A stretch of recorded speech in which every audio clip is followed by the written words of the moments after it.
Alors je m'appelle Claude Bolreda et ce lieu s'appelle le Jardin de la Muette. C'est un jardin partagé. C'est un espace public qui appartient à la mairie, mais dont la gestion a été déléguée à une association qui s'appelle Grattons-les-Pentes. Donc depuis une dizaine d'années, on a récupéré au départ un terrain qui était plutôt une friche végétale et petit à petit on l'a transformé pour en faire un jardin partagé. La mairie a demandé au conseil de quartier ce qu'il fallait faire de ce terrain, car un voisin voulait l'acheter. Et le conseil de quartier a donc conseillé d'en faire un lieu pour les habitants plutôt que pour une seule personne.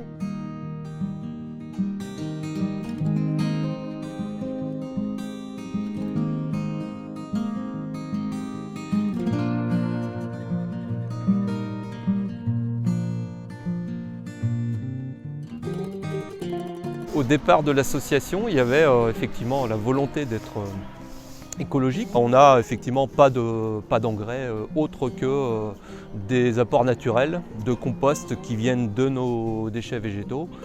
Ce qu'on fait pousser dans ce jardin, eh bien tout, des fruits, des légumes, des fleurs, des essais de plantes oubliées, de fleurs qui se mangent, et des légumes qu'on trouvait moins ces temps derniers sur les marchés.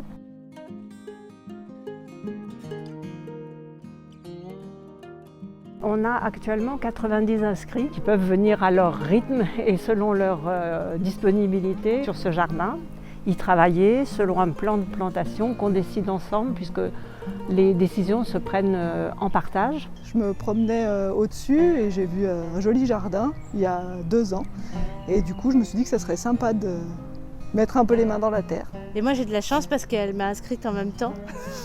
Il y a beaucoup de choses qui me plaisent dans cet endroit.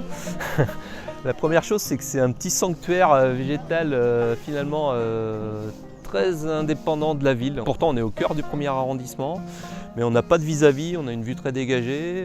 Quand on se retrouve ici, c'est un petit havre de paix. C'est également un endroit de convivialité. On finit par avoir des amis parmi les adhérents. Beaucoup d'échanges de savoir entre les gens qui avaient une bonne connaissance du jardinage.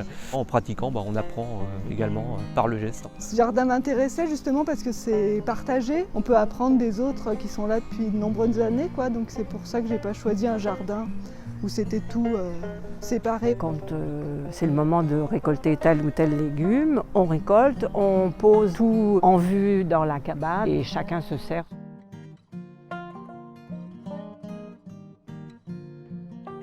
La première année de notre installation est ici, la mairie nous a mis en contact avec 2 apicultrices qui souhaitaient s'occuper de ruches en milieu urbain.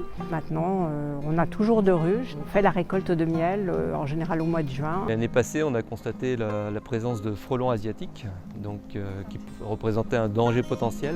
On a pas mal de bricoleurs dans notre association, donc on a installé des grilles autour des ruches. Les mailles sont adaptées pour que les frelons ne rentrent pas vers la ruche, mais que par contre les abeilles puissent circuler, rentrer, sortir. On a également des plantes carnivores, donc c'est une expérimentation qui potentiellement pourrait manger nos frelons qui représentent pour nous une nuisance. L'aspect collectif, ça nous a plu pour apprendre et puis aussi pour la variété de tout ce qu'ils produisent. Le but c'est pas de se nourrir, c'est vraiment d'apprendre toutes les espèces qu'on peut manger ou qu'on peut juste regarder parce que c'est beau.